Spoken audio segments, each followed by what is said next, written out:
Queridos, eu vou pedir aos irmãos paciência comigo, caso eu exponha alguma coisa que você já tenha ouvido, você já saiba, já está cansado de saber, mas eu vou pedir para você ouvir de um modo diferente. Não ouvir como quem ouve uma notícia pela TV, mas que você procure ouvir e assimilar cada uma das palavras que esta noite será dita aqui. O nosso tema, o Evangelho se fez carne e habitou entre nós. Logo os irmãos entenderão por que não está ali escrito: e a palavra se fez carne e habitou entre nós. Eu preferi pelo termo o Evangelho, e logo vamos discernir isso no primeiro ponto desta mensagem. Mas eu peço que os irmãos colha cada informação. Nós vamos dividir a mensagem em duas partes. Na primeira eu farei algumas considerações que eu julgo muito importantes acerca da natureza do Evangelho, acerca do propósito do Evangelho. E na segunda parte dessa ministração eu quero fazer uma exposição como quem de fato expõe em figuras o que é o Evangelho de Jesus Cristo. Tudo isso para concluirmos no final dessa mensagem o fato de que todos nós precisamos urgentemente ultrapassar o limite de meramente acreditarmos no Evangelho e passarmos para o patamar de recebermos o Evangelho para dentro de nós. Nós temos diante de nós um grande desafio, um desafio muito grande, porque nós fazemos parte de uma geração de pessoas que entenderam completamente, equivocadamente, a natureza do Evangelho. Nós somos parte de uma geração que entendeu, que ouviu e que apreendeu o Evangelho como sendo uma mera notícia boa. Quantos de vocês nunca ouviram dizer que o Evangelho significa boa notícia? Se você pegar um bom dicionário do grego e procurar a palavra Evangelho, você vai encontrar a seguinte definição: Evangelho quer dizer uma boa notícia. E ainda, se o dicionário for muito bom, ele vai acrescentar que essa era uma palavra comum entre os gregos, e que, a despeito de nós a usarmos para definir o Evangelho ou a boa notícia acerca de Jesus, vão dizer que era uma palavra que, quando porventura um rei mandava uma notícia para um outro reino, ou para o seu próprio reino, caso o rei estivesse distante, então o mensageiro que levava aquela boa notícia era um evangelista, e a mensagem em si que ele levava era o Evangelho, era uma boa notícia. É isso que nos dirão um bom dicionário do grego, ou até mesmo o dicionário em português, vocês vão encontrar essa definição. Entretanto, eu quero começar a chamar a atenção dos irmãos para um primeiro ponto, que preciso que você fique claro desse primeiro ponto no seu coração, que isso fique bem definido no seu coração desde agora, porque cada um dos pontos que eu vou apresentar no final será um convite. Vamos fazer hoje um apelo para saber quantos aceitam a Jesus. Quantos aceitam Jesus? Já ouviram esse convite? Quantos querem essa noite aceitar a Jesus como seu único, suficiente Salvador pessoal? As pessoas reclamam: Alexandre, não faz apelo. Pois hoje eu vou fazer apelo. Tá bom? Hoje eu vou fazer o apelo. Então, cada uma das proposições que aqui apresentaremos, né, é um convite para que você aceite ou você rejeite. Cada um individualmente, cada um de si próprio. Se porventura a sua esposa não aceitar, ao final dessa mensagem, você, marido, terá a obrigação de decidir por si, e não por ela, e não em razão dela. E se porventura o seu esposo, ao mensagem, decidir não receber o evangelho, a esposa deverá decidir por si só, se recebe ou não o evangelho.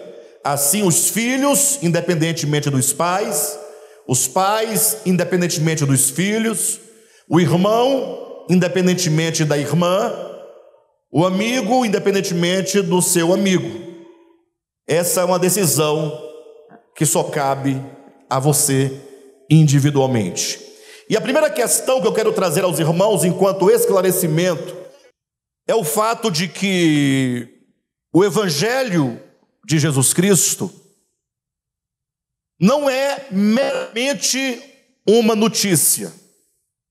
Óbvio que se alguém perguntasse, pastor, mas não é uma boa notícia? Eu digo, é uma boa notícia, mas não é meramente uma boa notícia. Ora, se o Evangelho não é meramente uma boa notícia, o que ele pode ser mais? Abra sua Bíblia rapidamente comigo, na Epístola de Paulo aos Romanos, capítulo 1, e leia comigo os versículos de 1 a 4, que nos diz assim: Paulo, servo de Jesus Cristo, chamado para ser apóstolo, separado para o evangelho de quem? Separado para o evangelho de Deus, o qual, quem é o qual? O evangelho de Deus, foi por Deus outrora prometido por intermédio dos seus profetas nas sagradas escrituras, com respeito a seu filho, o qual, quem é o qual aqui? Filho, o qual, segundo a carne, veio da descendência de Davi e foi designado Filho de Deus com poder, segundo o Espírito de santidade, pela ressurreição dos mortos, a saber, Cristo nosso Senhor. Queridos, esses dois, o qual que nós temos aqui, que eu chamei a atenção dos irmãos, esses dois pronomes, eles estão retomando duas ideias principais. A primeira diz que o evangelho foi por Deus outrora prometido, ou seja, o que foi prometido? O evangelho de Deus foi prometido, e esse evangelho diz respeito a seu Filho Jesus Cristo. Irmãos, precisamos ficar impressionados com o fato de que o evangelho diz respeito ao próprio Jesus, ao próprio Cristo de Deus que se fez carne e habitou entre nós. E portanto, quando nós estamos falando do evangelho, nós estamos falando de uma pessoa, estamos falando do Cristo de Deus que se faz homem, e na qualidade de homem, ele vive como homem sobre essa terra, manifestando os ricos atributos de Deus. O evangelho, diz aqui Paulo, na sua primeira epístola, no capítulo 1, ou melhor, epístola aos Romanos, capítulo 1, versículo 3, que o evangelho diz respeito ao seu filho que veio por meio da descendência de Davi, que foi morto e que ao terceiro dia ele ressurgiu. Então, de antemão, precisamos nós resgatar esse conceito.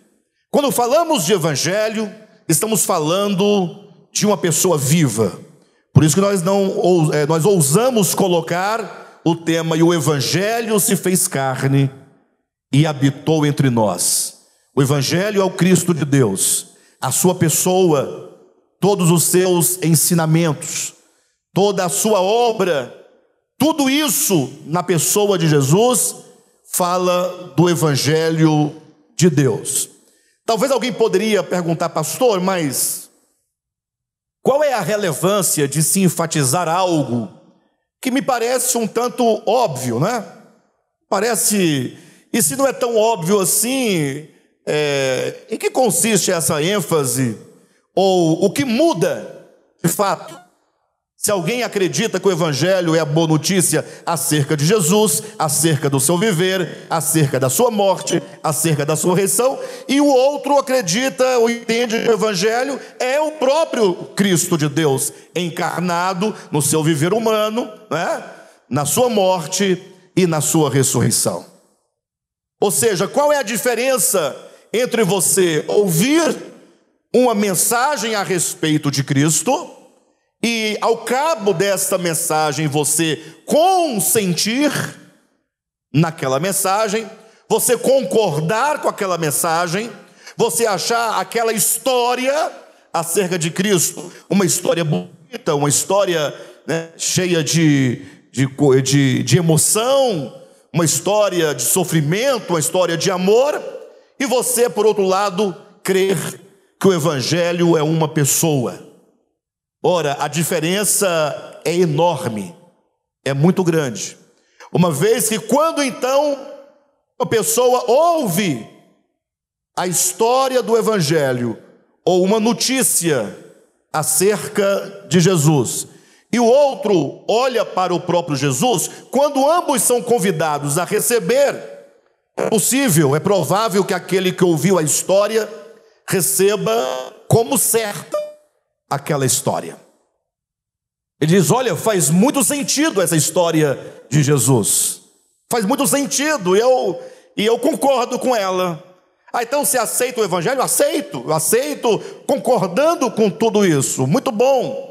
Ao passo que o outro, que vê o Evangelho como uma pessoa, ele é convidado a receber, não como alguém que consente se a história é boa ou não é boa, mas a pessoa é convidada a receber para dentro de si o próprio Cristo de Deus. E receber o Cristo de Deus para dentro de nós vamos demonstrar daqui a pouco como isso é possível. Se você recebe esse Cristo, saiba que Ele vai modificar completamente o seu coração. É diferente de você consentir na sua história, mas você não ter o coração influenciado e alterado pela própria presença do Senhor. E a diferença fica muito maior, amados, quando nós olhamos para a história do povo hebreu. Vamos falar dos judeus do tempo de Jesus. Porque os judeus, segundo ponto, que eu preciso que os irmãos prestem atenção. Os judeus cometeram um grande erro na sua história. Poderíamos dizer, o maior erro dos judeus em toda a sua história, que o levou, ou o levaram a rejeitar o Messias. Eu dizia, irmãos, eu vou retomar o ponto primeiro, para os irmãos irem guardando na mente e no coração. Primeiro ponto, o Evangelho é uma pessoa viva. Diga comigo, o Evangelho é uma pessoa viva. Diga, o Evangelho é o próprio Cristo. É Deus que se fez carne. É Deus que se fez homem, que habitou entre nós, que andou entre nós, que viveu entre nós. Esse é o primeiro ponto. O segundo ponto é que, em razão da não compreensão dessa verdade suprema acerca do Evangelho, do que é o Evangelho, eu dizia que a igreja do Senhor tem cometido um grande erro, e esse erro nada mais é do que a repetição de um grave erro que os judeus cometeram no seu tempo. Alguém pergunta, pastor, que grave erro é este? Ora, se você abrir a sua Bíblia no Evangelho de João, no capítulo 5, no versículo 39 e 40, nós temos ali uma grave denúncia que o próprio Jesus faz em relação aos judeus. Qual é a denúncia? Jesus diz assim aos judeus: vocês examinam as Escrituras, porque vocês julgam ter nelas a vida eterna, e são elas mesmas que dão testemunho de mim, e todavia vocês não querem vir a mim para ter vida. Irmãos, em nome de Jesus, vamos pensar um pouco essas palavras. Bem, eu dizia, vamos então pensar um pouco nessas palavras de Jesus, de João capítulo 5, versículos 39 e 40. Jesus diz: ora, vocês examinam as Escrituras, porque vocês julgam que nelas tem a vida eterna, e são elas que testificam de mim. Entretanto, vocês não querem vir a mim para ter vida. Vamos à primeira proposição. Jesus faz uma afirmação dizendo: vocês examinam as Escrituras. Irmãos, olhem para mim em nome de Jesus. Então vamos todos comigo aqui. Jesus diz: vocês examinam as Escrituras. Esta é uma afirmação. Eu pergunto para vocês, igreja, que hoje me ouve: vocês examinam as Escrituras? Sim ou não? Vocês examinam as Escrituras? Vocês estudam as Escrituras? Sim ou não? Eu pergunto: devemos nós estudar ou não as Escrituras? Sim, devemos estudar, e devemos estudar com muita atenção, com muito cuidado, com muita responsabilidade. Em outro lugar, em Atos dos Apóstolos, nós vemos ali o apóstolo Paulo elogiando os irmãos de Tessalônica, os irmãos bereanos, desculpe-me, dizendo que eles examinavam as Escrituras, que eles ouviam a palavra dos apóstolos, comparando com as Escrituras, para saber se as coisas que o apóstolo dizia eram de fato daquela maneira. Então, o estudo das Escrituras é sempre muito bom, é sempre muito devido. Não podemos prescindir do estudo das Escrituras. Entretanto, Jesus fala assim: vocês examinam as Escrituras por quê? Ou seja, existe uma razão, existe um motivo. Por que que os judeus examinavam as Escrituras? Porque eles julgavam. Pode colocar, nós estamos lá em João capítulo 5, versículo 39 e 40. Vocês examinam as Escrituras, porque vocês julgam ter nelas a vida eterna. Eu pergunto: por que os judeus examinavam as Escrituras? Porque eles julgavam. Você pode modificar a palavra julgar por qual outra palavra? Vocês examinam as Escrituras porque vocês pensam que nelas tem a vida eterna, porque vocês acreditam que o exame das Escrituras os concederá vida eterna. Jesus está aqui fazendo uma denúncia, queridos, dizendo que o modo como os judeus pegavam as Escrituras era um modo equivocado, porque eles estudavam as Escrituras como quem buscasse na Escritura, no texto escrito, qual era a fórmula da vida eterna. Examinavam como quem procurasse encontrar na Escritura quais eram os preceitos, quais eram os mandamentos, quais eram os estatutos, que uma vez cumpridos, uma vez obedecidos, lhes dariam vida eterna. Jesus diz, agora o terceiro ponto: e são elas que testificam de mim. Ou seja, primeira proposição, os judeus examinavam as Escrituras. Segunda proposição, examinavam por quê? Porque pensavam, porque acreditavam, porque julgavam ter nelas a vida eterna. Terceira proposição, e são elas que de mim testificam. Ora, se os judeus pensavam que na Escritura havia a vida eterna, e se as Escrituras, por outro lado, dão testemunho de Jesus, que é a própria vida eterna, chegamos à quarta proposição: Contudo,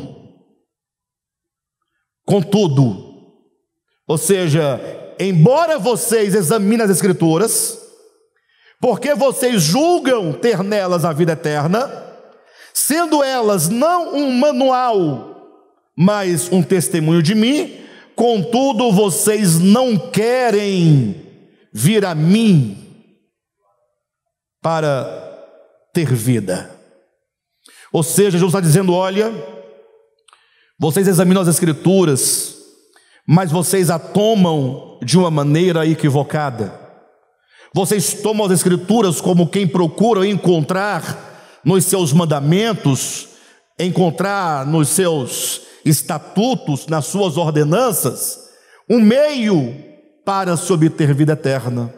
Vocês precisam entender que a Escritura, ela consiste num testemunho a meu respeito. A Escritura veterotestamentária ou do Antigo Testamento são uma testemunha. Elas testemunham, elas falam, elas anunciam, elas proclamam, elas profetizam uma pessoa.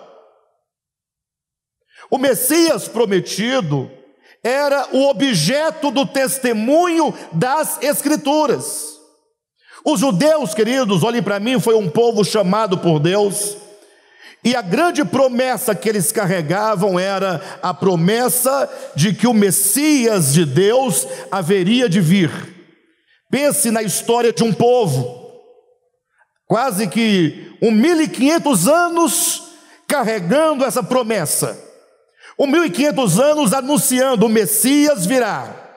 De geração após geração, a cada geração dos filhos de Israel estava ali a promessa, estavam eles lendo a Escritura, examinando as Escrituras, dizendo: o Messias virá.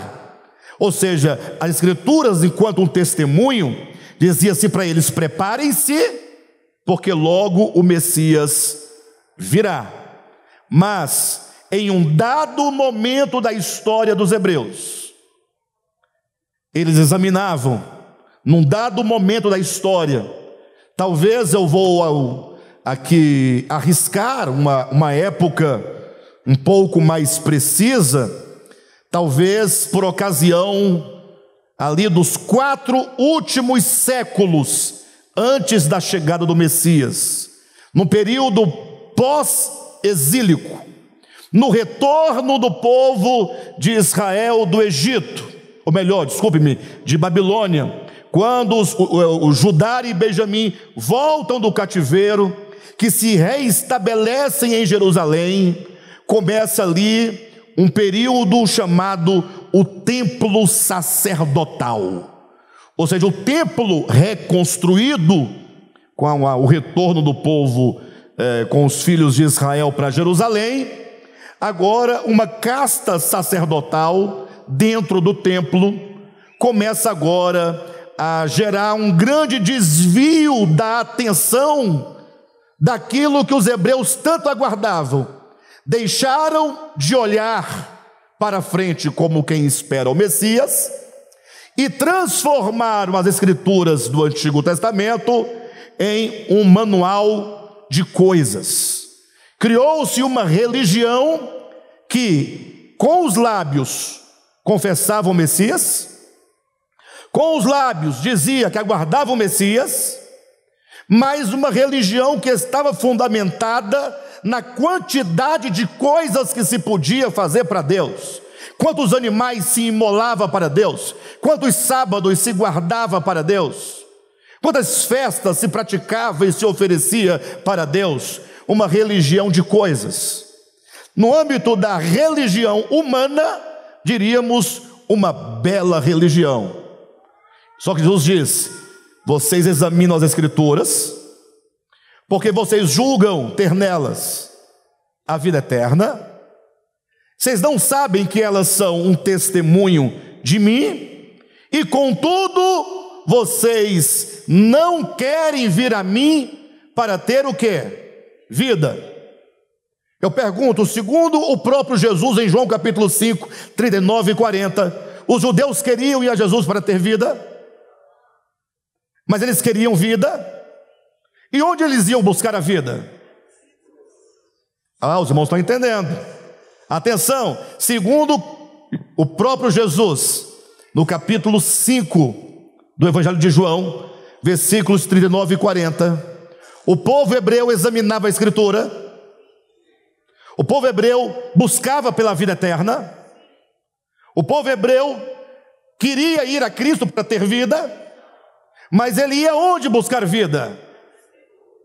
Ora, parece que não há contradição num dado momento, mas você percebe uma grande contradição, uma vez que o próprio Jesus explica: as Escrituras são um testemunho de mim.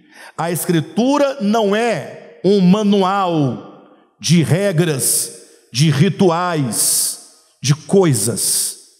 Elas são um testemunho. Vocês deveriam vir a mim para ter vida. Por isso que os evangelhos estão cheios de expressões como estas. Por exemplo, vinde a mim, vocês que estão cansados, sobrecarregados, e eu vos aliviarei.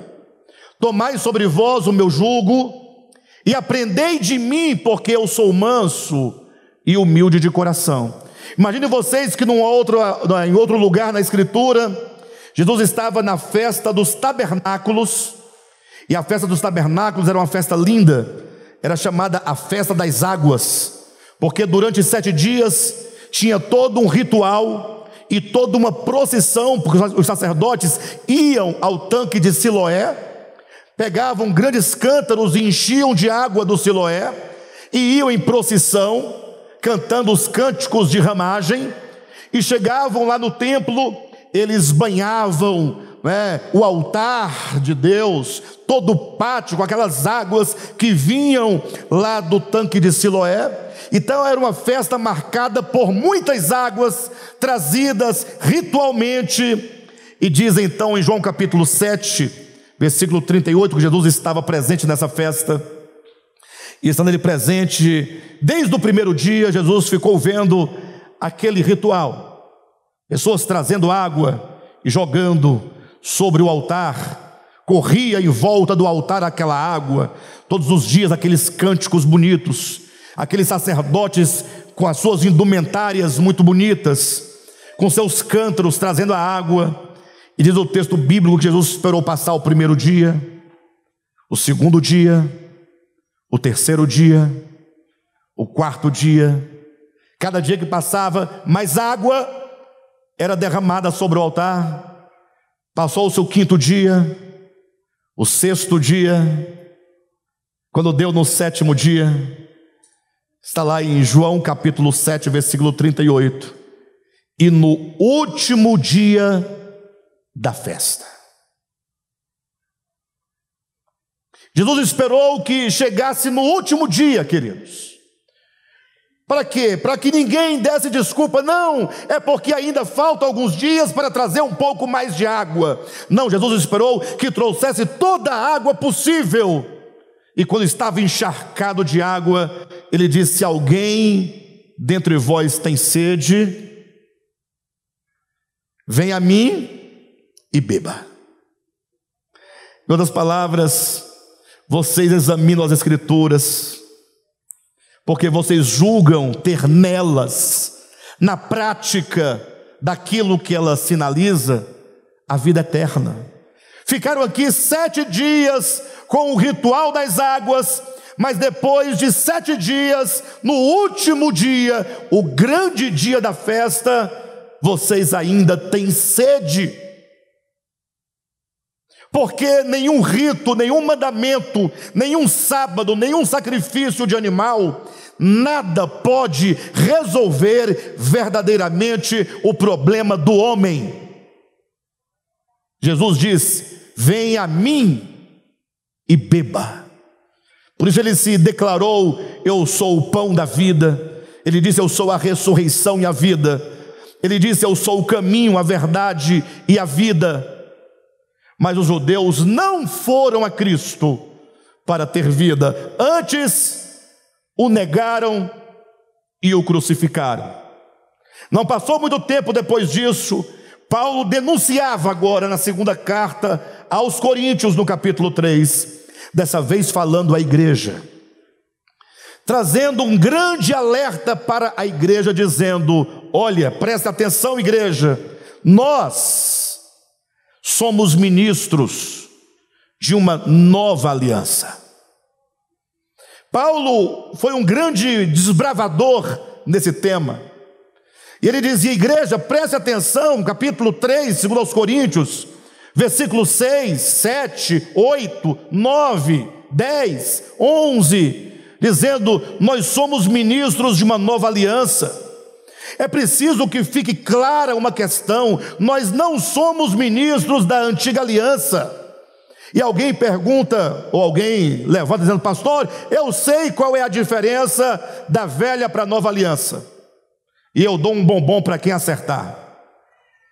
Vão dizer: não, é porque na antiga aliança era a lei, na nova aliança é a graça. Esse conceito não está errado, só não está adequado ao que Paulo ensina em 2 aos Coríntios capítulo 3.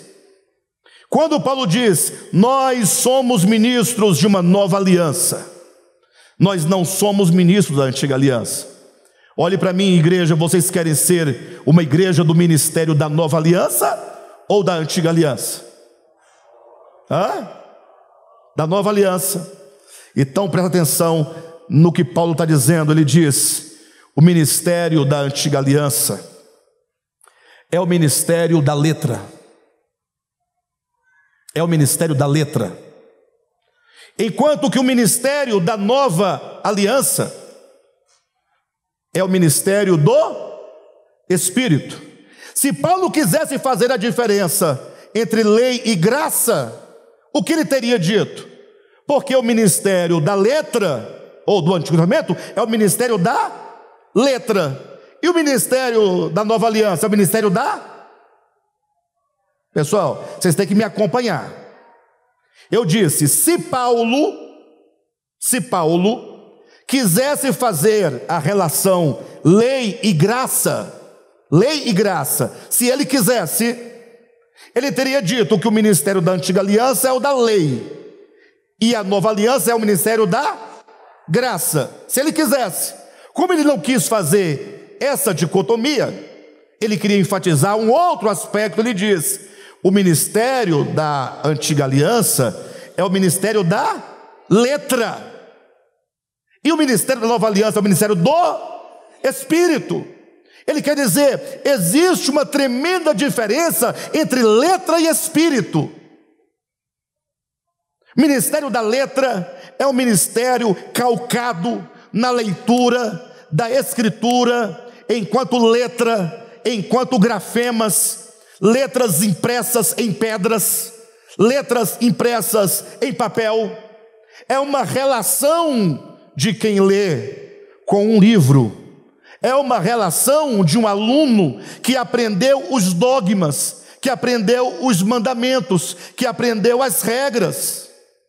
Paulo iria explicar isso em Romanos capítulo 7, dizendo que o grande problema do judeu, ou do hebreu, ou do homem em relação à lei, é que a lei, porque ela está fora do homem, ela não tem o poder de mudar o seu coração, não tem o poder de alterar o seu coração, a sua consciência, e por isso a lei está enferma, ela está fraca, ela está impotente, ainda que ela seja boa, santa, justa, perfeita e qualquer coisa mais, só que ela não tem como modificar o homem. O ministério da antiga aliança é o ministério da letra, e ele diz: e toda vez que a sua relação com Deus é uma relação de leitor com letras, você vai morrer. Você vai morrer. Agora olhe para a sua experiência em nome de Jesus. Pense um pouco na sua própria experiência, porque neste momento eu estou pensando na minha experiência. Quantas vezes você ouviu a palavra de Deus, o Evangelho de Deus? Por mais correta que estivesse a pregação, por mais ortodoxa que fosse a doutrina, e você ficou admirado, você ficou alegre, você ficou estupefato, mas você saiu dali disposto a mudar de vida, disposto a ter um outro viver, um outro coração, uma outra experiência, e você se frustrou. Quantas vezes? Quantas vezes você falou assim, palavra muito bonita, mas muito distante da nossa experiência, da nossa realidade? Quantas vezes você falou assim, essa palavra é maravilhosa, mas me parece um pouco utópica, me parece que não é para nós essa palavra. Pastor, está corretíssima essa palavra, mas não dá, não sei, tem nada a ver com a gente. Sabe por que isso, irmãos? A resposta está em Romanos capítulo 7, porque a letra, a lei, os escritos podem até ser santos, justos e bons, mas eu não sou santo, justo e bom.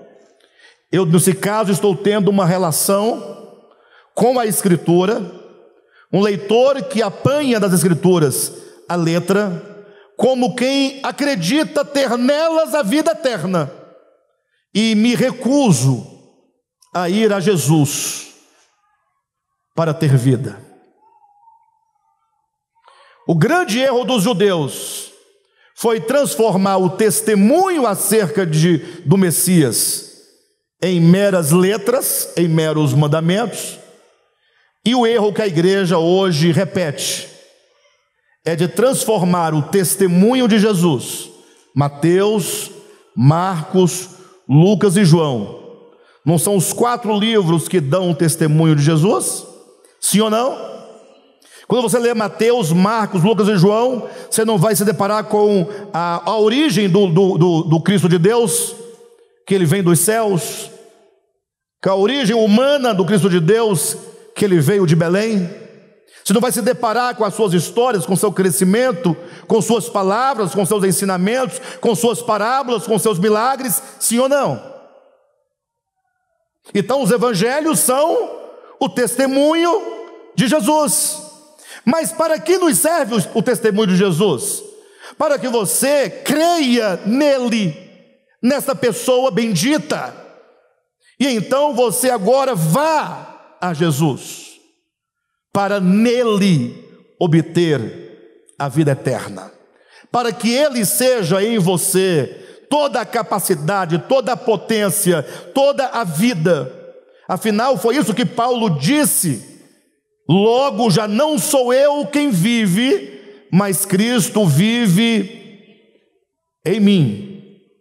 Portanto, concluindo essa primeira parte, nós vamos chegar à seguinte conclusão: receber o Evangelho é o mesmo que receber a Cristo.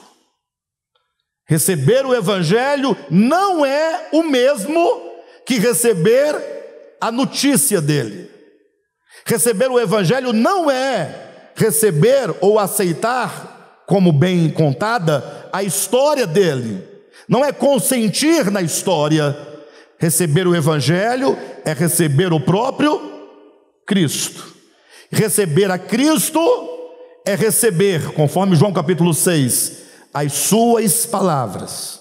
E receber as palavras de Cristo, conforme João capítulo 6, versículo 63, é receber o Espírito de Cristo. Em suma, quem recebe a Cristo, recebe o Espírito de Cristo. Olhe para mim, estamos transitando para a segunda parte, e agora você vai entender a razão de tudo isso. Receber o Evangelho não é consentir na morte de Jesus, tampouco é consentir na ressurreição de Jesus. Tudo bem que você tem que consentir para receber o Evangelho, mas receber o Evangelho é você olhar para Cristo e traduzir Cristo numa mensagem. Por que eu digo isso? Presta atenção. Porque eu olho para os cristãos E eu vejo cristãos chorando mesmo, as lágrimas correndo, cantando hinos a Jesus, chorando, dizendo: Jesus, eu te amo, Jesus, eu te adoro, ai Jesus, eu não vivo sem ti.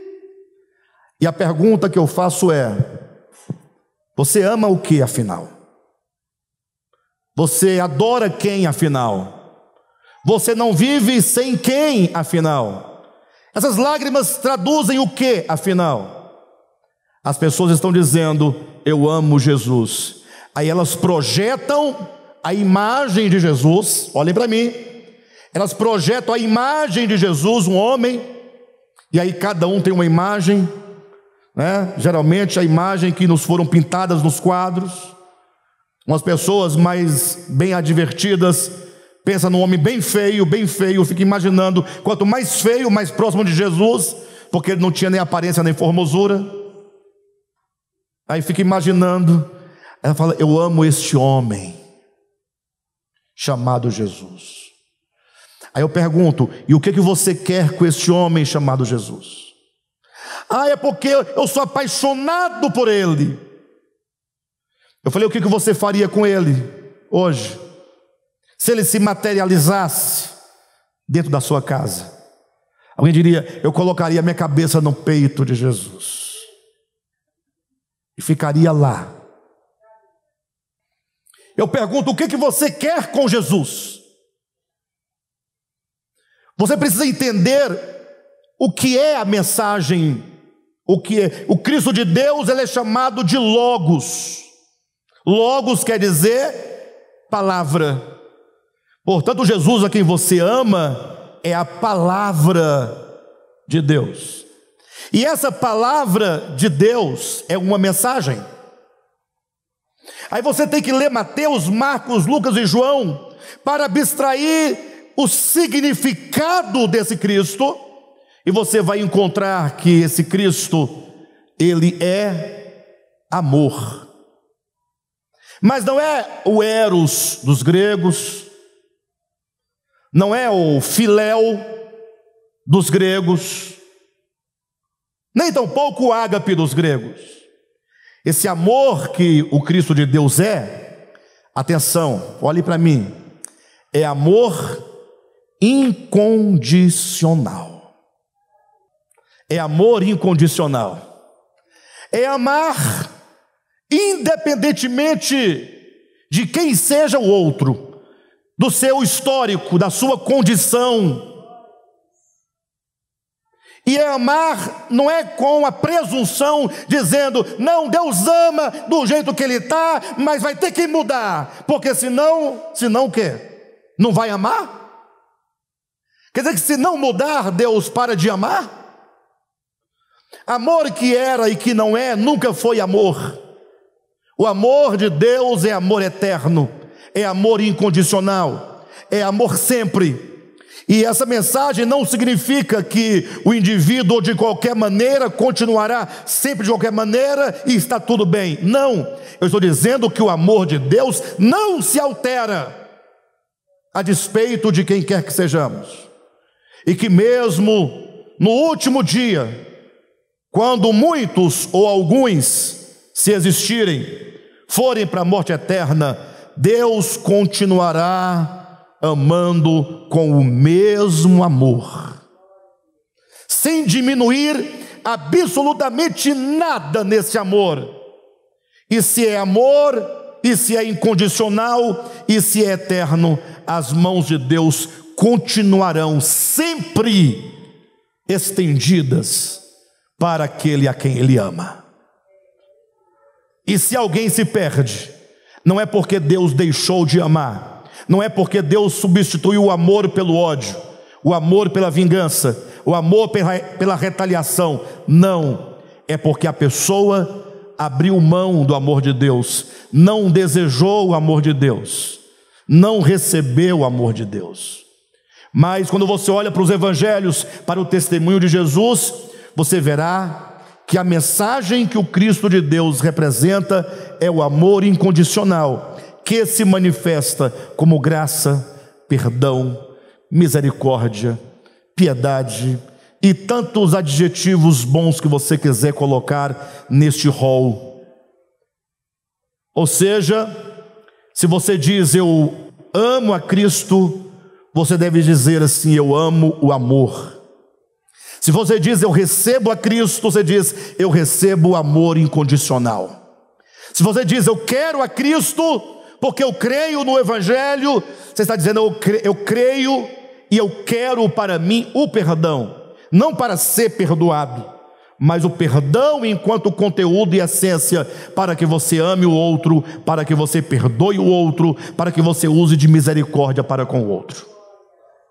O texto que nós lemos nessa noite, João capítulo 13, é um texto maravilhoso, porque é um texto, me parece que Deus ele decidiu não falar sobre o que é o Evangelho nesse capítulo, mas ele decidiu representar o Evangelho, para mostrar que o Evangelho não é um dogma, Evangelho é uma vida, Evangelho é um viver. Evangelho, ele se materializa na carne e ele acontece nos relacionamentos. Me parece o capítulo 13 do Evangelho de João, Deus decidiu colocar diante dos nossos olhos o que é o Evangelho. E daí, quando você vir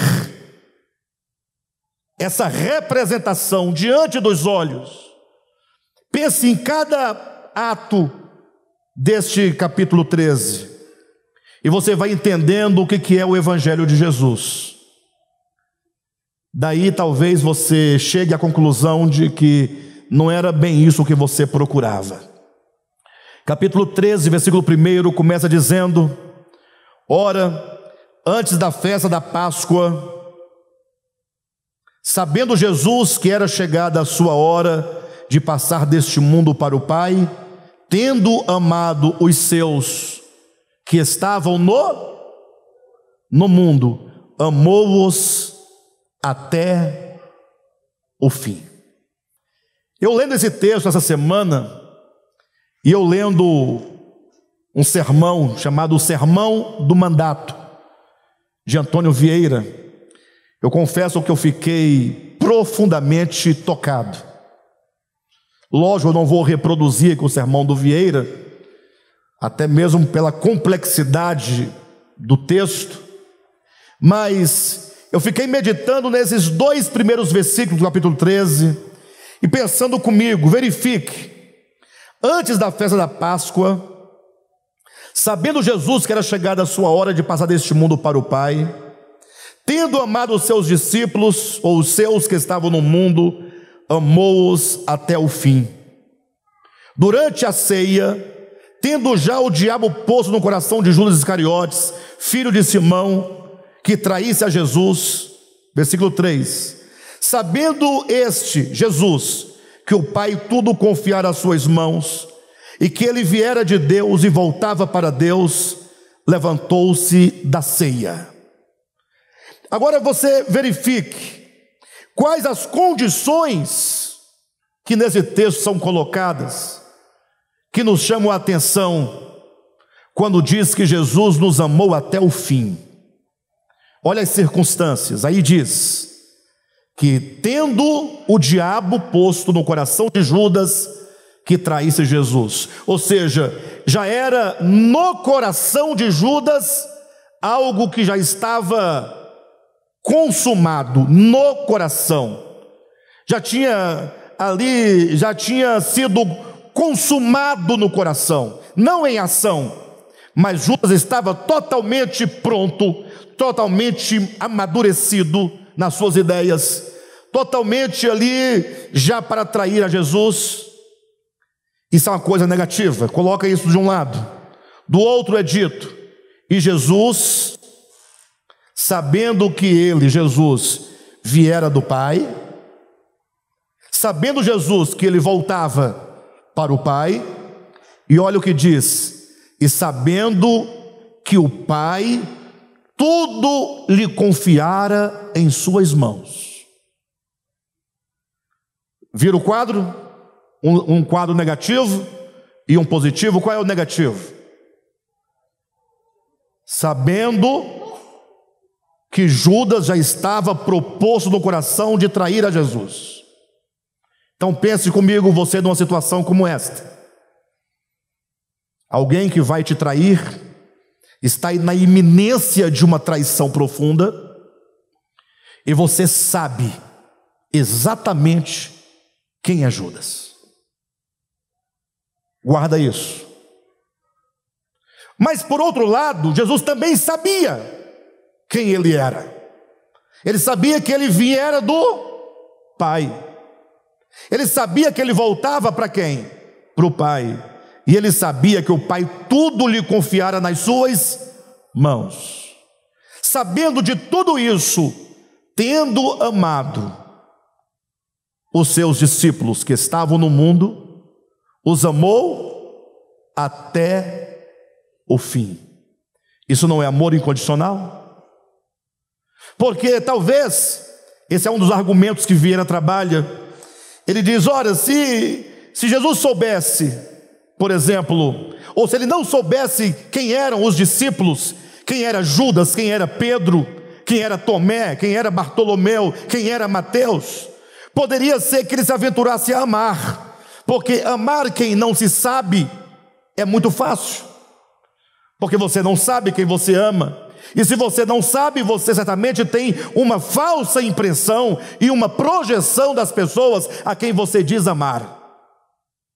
Muita gente diz que me ama, amou Alexandre, mas talvez se soubesse quem eu sou de fato, não me amasse. Sim ou não? Por outro lado, Vieira vai dizer que se Jesus, por outro lado, não soubesse quem ele era, que ele viera do Pai, que voltava para o Pai e que tudo confiara em suas mãos, se ele não soubesse de si, da sua identidade, quem ele era, talvez até se aventurasse a amar qualquer um, porque ele não sabia com exatidão quem ele era. Ora, sabendo quem ele é, de onde ele veio, para onde ele vai, que ele é o herdeiro de todas as coisas, e sabendo que tipo de criatura eram seus discípulos, e ainda assim amar. Essa palavra amou-os até o fim.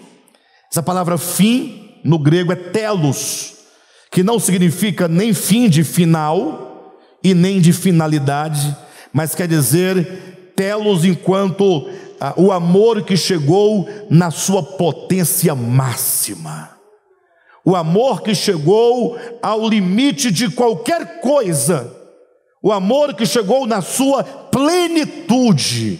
É como que dissesse que Jesus nos amou plenamente.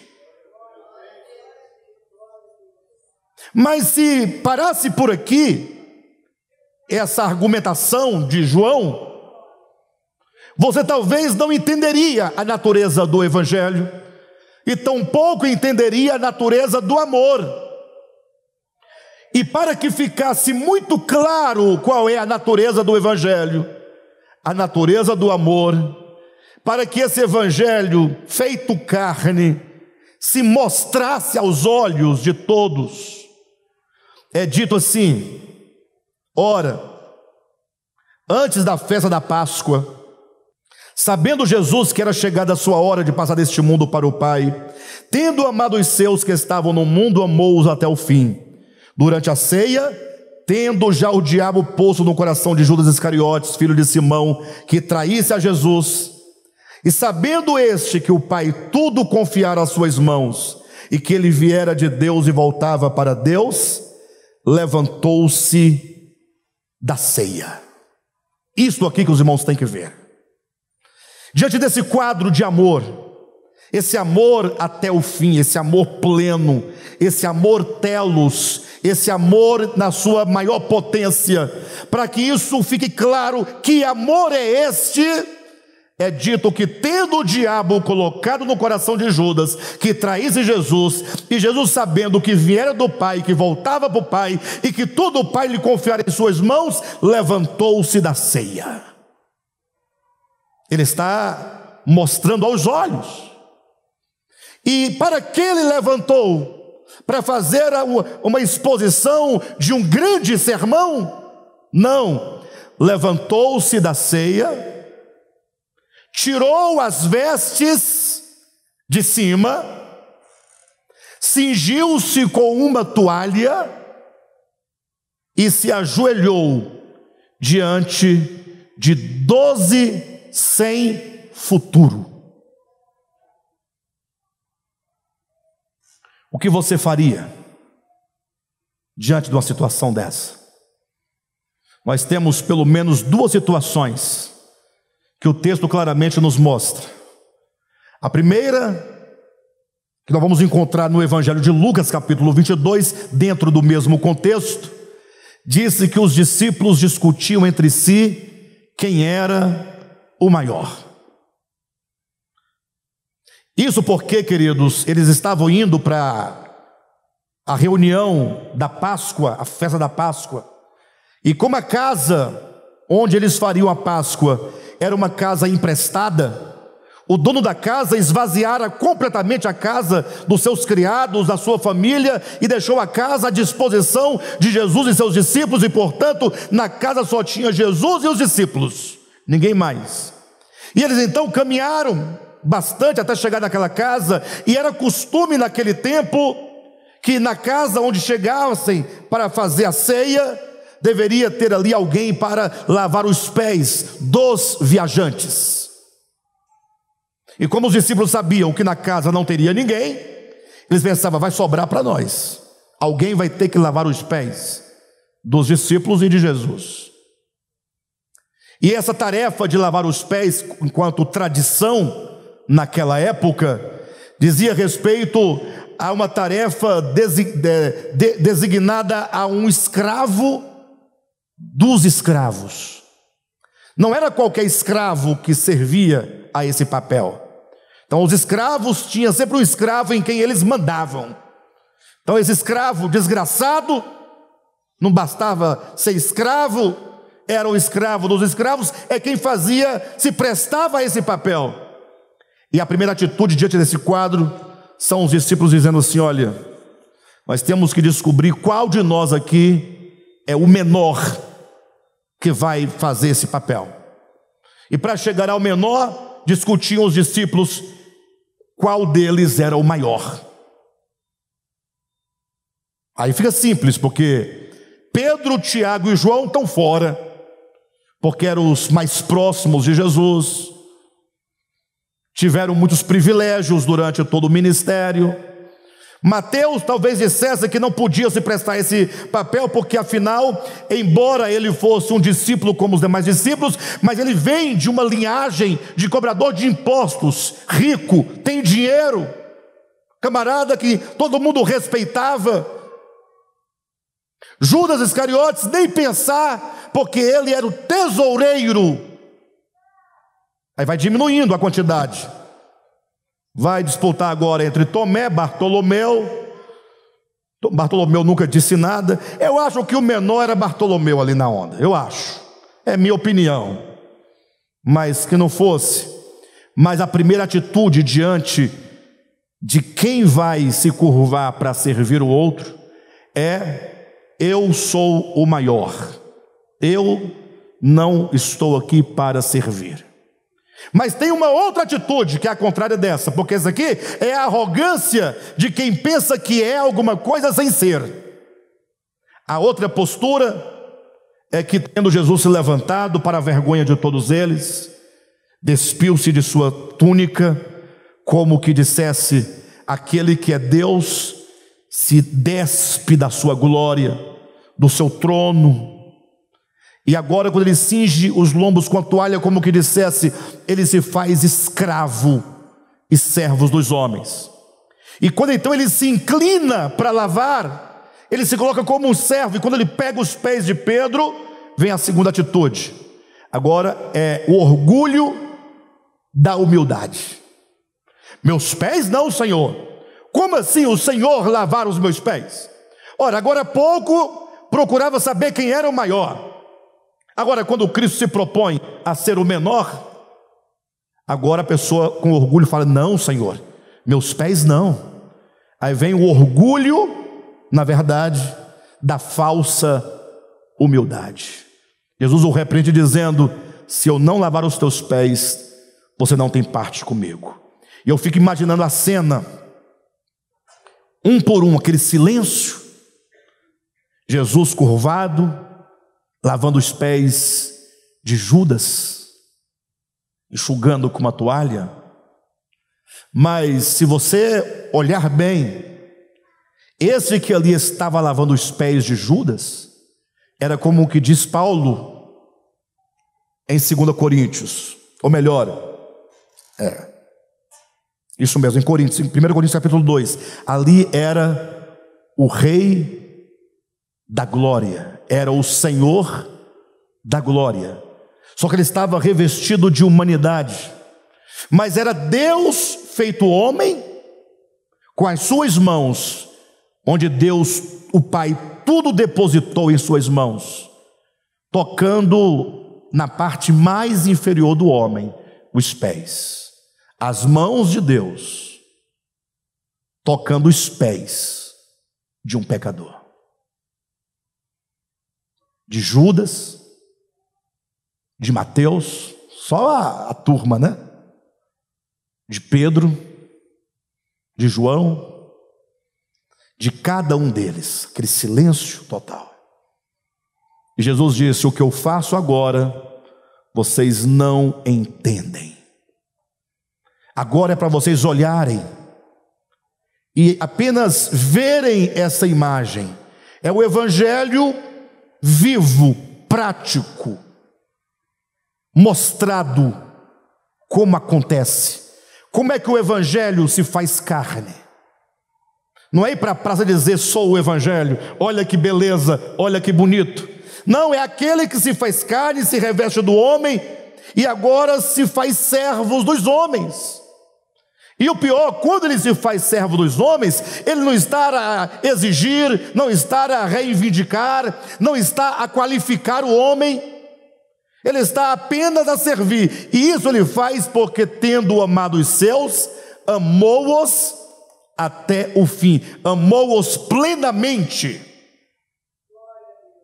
E o texto diz ainda mais, já que no finalzinho, versículo 12, ele diz: depois de lhes ter lavado os pés, tomou as vestes e, voltando à mesa, perguntou-lhes: compreendeis o que eu vos fiz? E essa pergunta de Jesus, ela deve ser feita para nós. Nós compreendemos o que Jesus fez? Sim ou não, pessoal? Nós compreendemos o que Jesus fez? E algumas pessoas, alguns religiosos falaram assim: nós entendemos o que Jesus fez. Ele deu o exemplo para nós fazermos o mesmo. E agora então faz uma reunião dessa do Partir do Pão, traz um tanto de bacias, quantos são os irmãos na igreja, quantas toalhas são o número de irmãos da igreja, e agora os irmãos se põem a lavar os pés um do outro, uma vez por mês, uma vez a cada ano, para dizer: estamos fazendo conforme Jesus ensinou. Mas vejam as palavras de Jesus. Ele diz, no versículo 12, lá no finalzinho: compreendeis o que vos fiz? No 13 ele diz: vós me chamais o Mestre e o Senhor, e dizeis bem, porque eu sou. Ora, se eu, sendo o Senhor e o Mestre, vos lavei os pés, também vós deveis lavar os pés uns dos outros, porque eu vos dei o exemplo, para que, como eu vos fiz, façais vós também. Para encerrar, Lucas capítulo 22, versículo 24, dentro do contexto da ceia do Senhor, o mesmo contexto. Jesus disse: olha, vocês me chamam de mestre e de Senhor. Sim ou não? Jesus é o mestre? Sim? Jesus é o Senhor? Nós declaramos alto e bom som isso, gritamos: Jesus é o Senhor, Jesus é o Senhor, Ele é o Mestre. E se Ele, sendo o Senhor e o Mestre, Ele passou a servir os seus discípulos, o que dirá de cada um de nós? Afinal, como é que esse amor chega à sua plenitude? Afinal, o que é o Evangelho feito carne? É o Espírito de Cristo que veio para servir. Isto é o Evangelho. Servir com amor incondicional. No mesmo contexto, ampliando esse entendimento, 22, 24 de Lucas diz assim: suscitaram também entre si uma discussão sobre qual deles parecia ser o maior. Mas Jesus lhes disse: os reis dos povos dominam sobre eles, e os que exercem autoridade são chamados o quê? Benfeitores. Mas vós não sois assim. Pelo contrário, o maior entre vós seja como o menor, e aquele que dirige seja como o que serve. Pois qual é maior, quem está à mesa ou quem serve? Pois qual é maior, o que está à mesa ou o que serve? O que está à mesa. Porventura não é quem está à mesa? Pois no meio de vós eu sou como quem serve. Vós sois os que tendes permanecido comigo nas minhas tentações. Assim como meu Pai me confiou um reino, eu vou-lo também confio.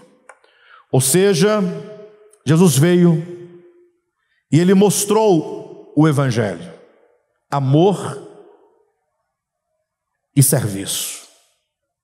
Amor incondicional e serviço a todos os outros, quando nos colocamos na condição de servos.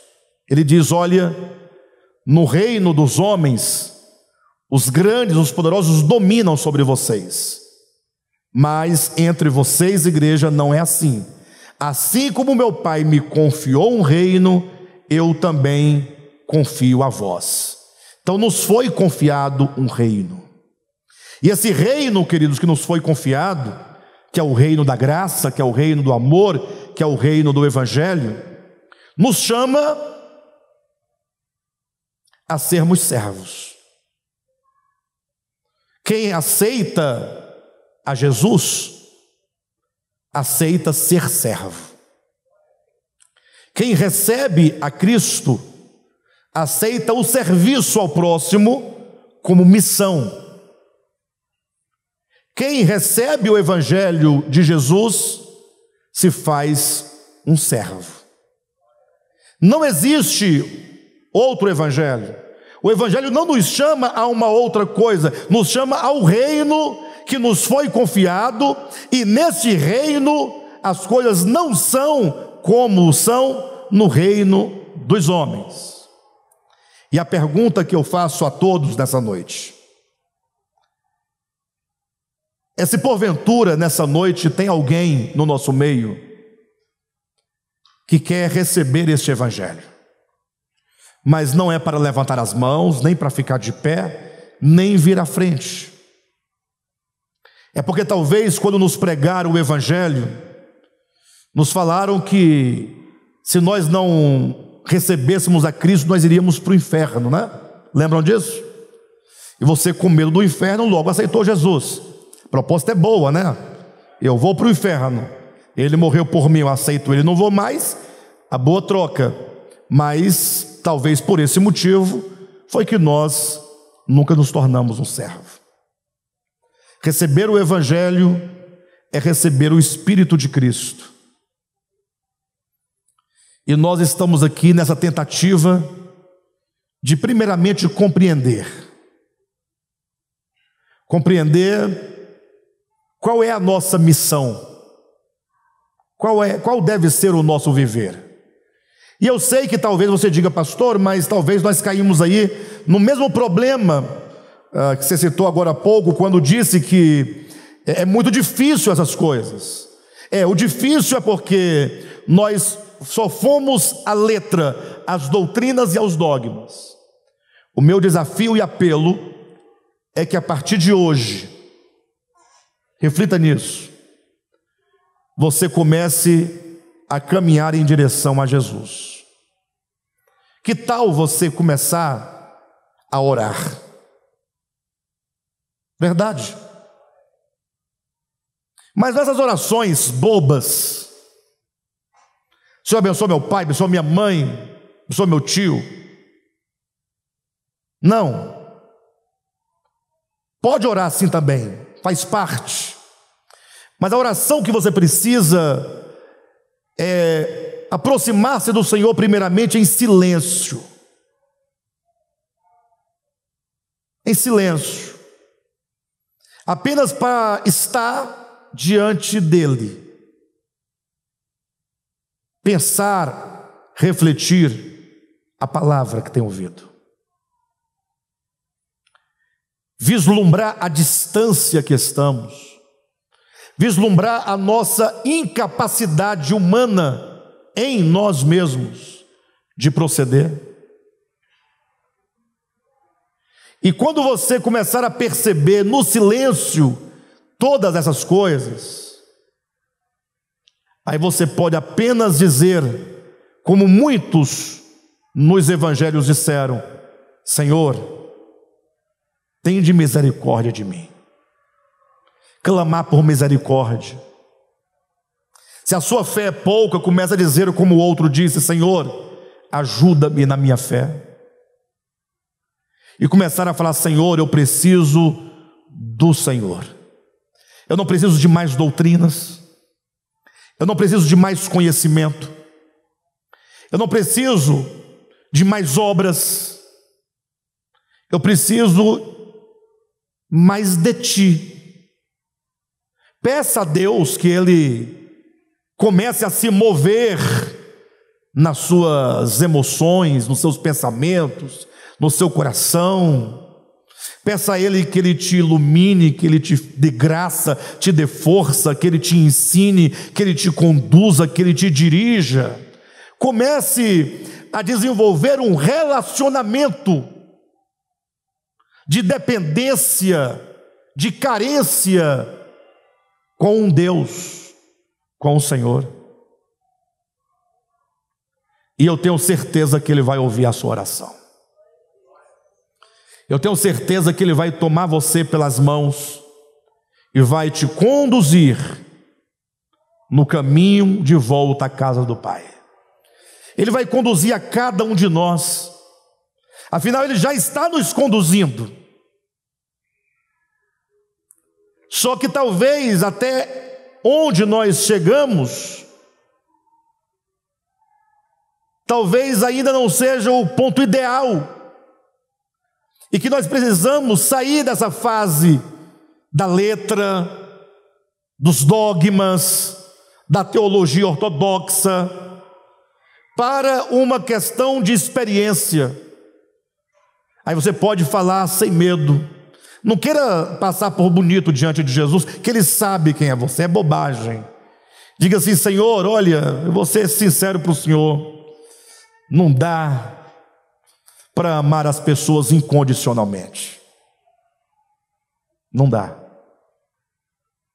Quando eu olho para a turma e vejo um povo totalmente diferente das minhas convicções, nós estamos vivendo num tempo de problema de convicções, né? Cada um tem uma convicção. Imagina só um casal, marido e mulher, um da direita, outro da esquerda, os dois ladrões, né? Ao lado de Jesus, dentro da mesma casa. O Evangelho diz assim: olha, filho, você não foi chamado para desprezar, para debater, para confrontar, para vencer. Você foi chamado para servir. Ah, mas porque ele Ele é o Judas.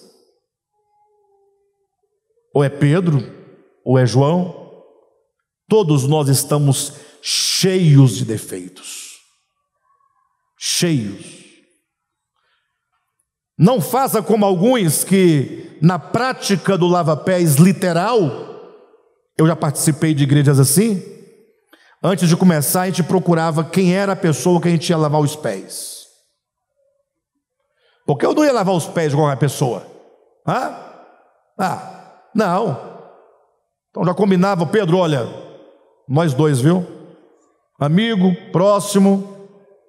Quem já fez isso? Deixa eu ver as mãos. Quem já fez? Só quem fez. Pronto. Tem uns 10 aí. Mas você fala, Senhor, eu quero lavar os pés de quem quer que esteja cansado. Lavar os pés é levar alívio.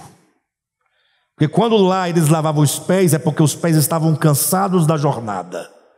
Como hoje todo mundo anda de carro ou de Uber, ninguém tem os pés cansados, mas cansados da jornada, da vida, das angústias, do sofrimento, das pressões.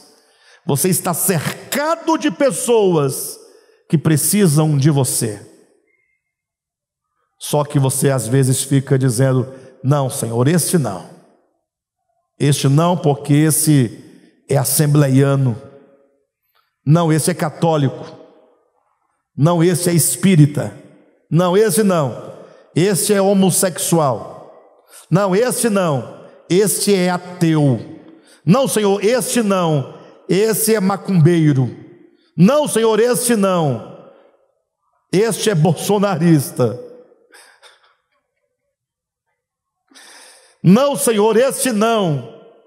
Esse é petista. Nós estamos assim. Acreditem nisso.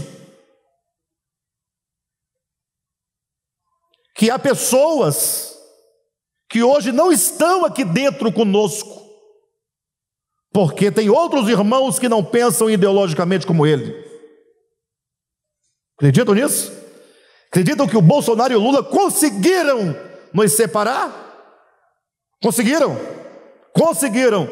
Isso porque na lista de Romanos 8 diz nem a morte, nem a vida, nem os anjos, nem a altura, nem a profundidade. Não tem Lula nem Bolsonaro no texto. Porque se Paulo soubesse, teria colocado exceto,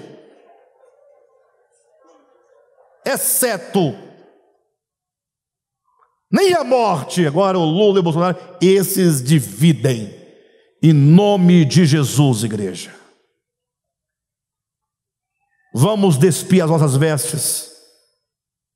Jesus despiu das suas vestes de glória, nós da presunção, do orgulho, do ego, e vamos todos nos cingir com a toalha da humildade, da graça, do perdão e do serviço. Amém? Fica o meu apelo para a reflexão dos irmãos.